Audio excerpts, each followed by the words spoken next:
Yeah, I'm glad I turned the light on because there's some other things in this closet I have to do too.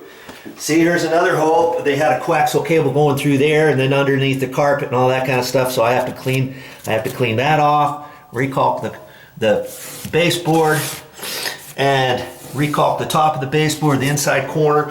And remember, this little closet was in the guest closet. If you haven't been watching my videos, you can watch that episode. I don't know which episode it is, but it's back before this one, obviously.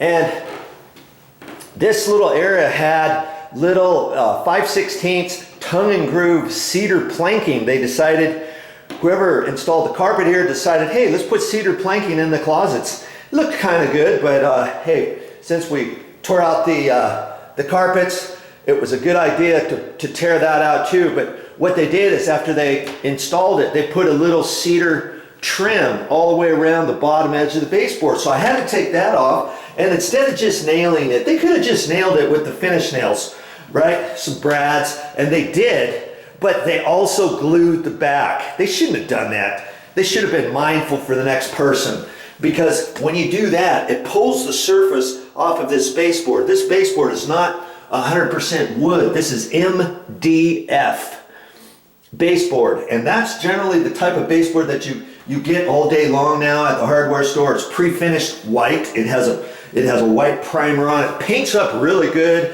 You can get it in long areas. It does not warp. It stays straight. It's good, actually really good stuff to work with. But I'm not going to replace this baseboard. It's in the closet, right? So it's peeled off the top edge of the MDF. Okay, so I'm gonna have to clean that up, and I'm gonna just put some caulking. I'm gonna skin this with caulking. I'm gonna put a little bit of dab, and then just take my finger and run it over the top. As long as it's smooth, then it will paint up good. If you just put paint over the top of that, it could ripple and bubble a little bit because the top of the MDF has already come off. You see there, all the way along. And so I got to fix that, and then over here they kind of did a number on this. When they were trying to drill that, they drilled it in with the drill bit, and they hit the side of this. This came off. You can see they put a little piecemeal patch there. They tried to take some little dinky screws and screw it in, and it got all messed up. So I took my file and just shaved it down a little bit, and then I'll recalk all this, you know. And it'll look way better. It's in the closet. It's gonna be fine. No problem. Okay, so check your jobs out. Make sure you get all of your stuff done before you get your paint roller out and your paintbrush.